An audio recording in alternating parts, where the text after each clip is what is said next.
Yep. All right, let's go ahead and move on and talk a little bit about your Utah college football team, Utah Utes. Go Utes.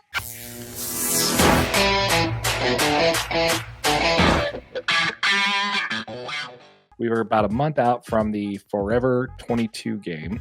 Yep. As it has become to be known as formerly also the Red and White games, also as some people call it. Yeah.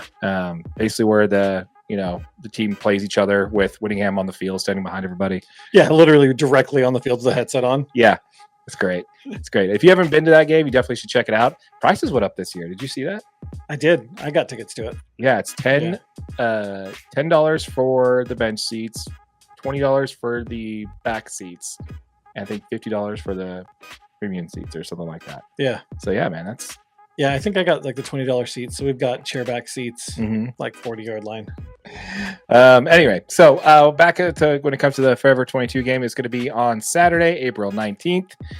So with the transfer portal opening on March 24th and going through April 22nd, the meaning of this game has kind of come up to be a little bit different because the portal is going to be open for even 3 days after the game is over.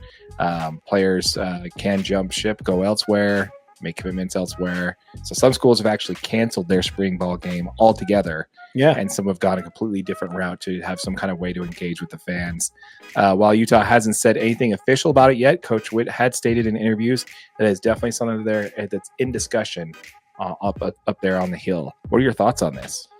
I mean, I see his point. I think the game has become, with the transfer portal, just every player in the league right now is so wishy-washy. It's who's going to pay him more. It's you don't have the same culture in college football as you once had, where these players are committed to this team and it's all about playing for a coach or playing for a program. That day is just gone. And unfortunately, with that being done, things like this and this game are just very likely to go along with it.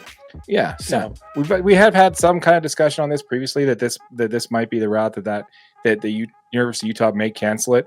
However, there was some suggestions done by another Big 12 opponent for the University of Utah, which would be Colorado. Yeah, Deion Sanders, Mr. Coach Prime himself. Yep, had a suggestion. You want to break down this suggestion? Yeah. So he pretty much suggested that he wants to change their spring football game by bringing in another team to pretty much run like a full-blown scrimmage.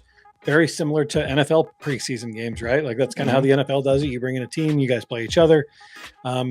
And Sanders just kind of, in his interviews just said that he thinks it would make the game more competitive, more beneficial for fans and teams.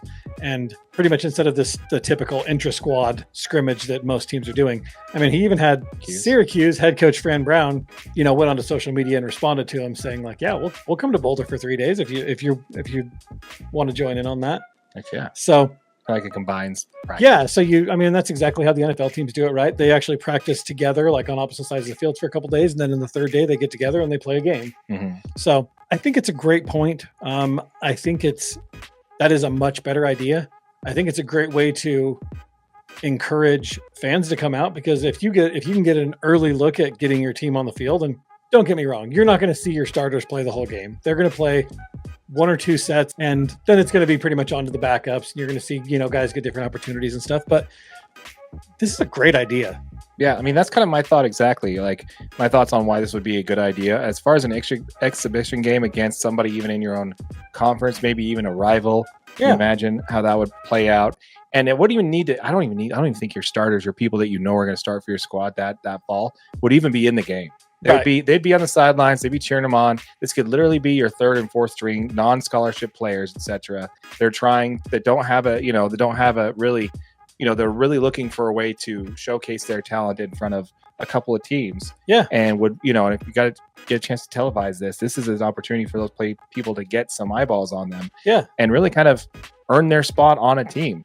So there would be a competitive level that would jump up. And you don't really care because it's not your first string guys, but you don't want those players going head to head in a spring ball game and get hurt and then not be available for fall. So I think something like this, where you don't even have your main players in there, you just have everybody that's going to be potentially a contributor.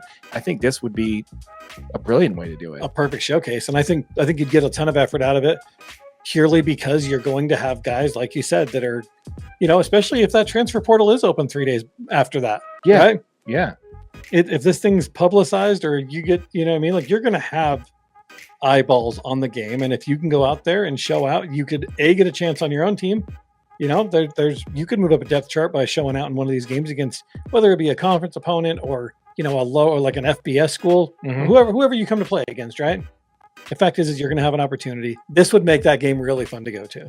Yeah. Because it would actually look like it means something, right? Actually have them gear up and actually bring out the referees and go through the whole thing rather than just, you know, like you've been to the red and white game. It's just going through the motions of a football game. It's not necessarily like there's no flags. There's no, you know, so Right. I don't know. I mean, if you brought BYU in to play Utah, I don't know if that one happens because there's a lot of bad blood.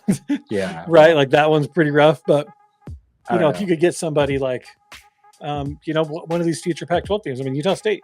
Yeah. Yeah, for sure. Just have bringing these teams in, and I don't know. I think on the BYU Utah side, I think they'd all know it's just a spring scrimmage. They don't really. The game would literally mean nothing.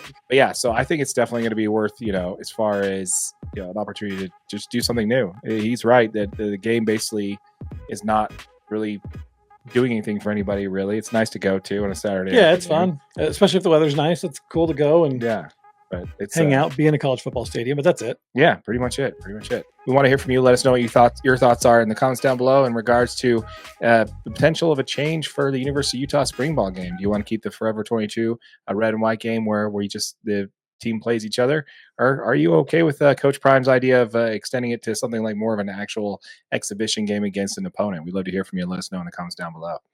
As a reminder, folks, that we did just hit 1,000 subscribers on this channel. So if you have not yet, hit that subscribe button, hit that notification bell so you don't miss out on our $500 giveaway.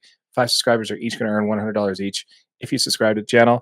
So make sure that you are subscribed, hit notified so you don't miss out on that giveaway. And be sure to check out our merch store down below. New stuff coming every week. Be sure to check it out. Absolutely.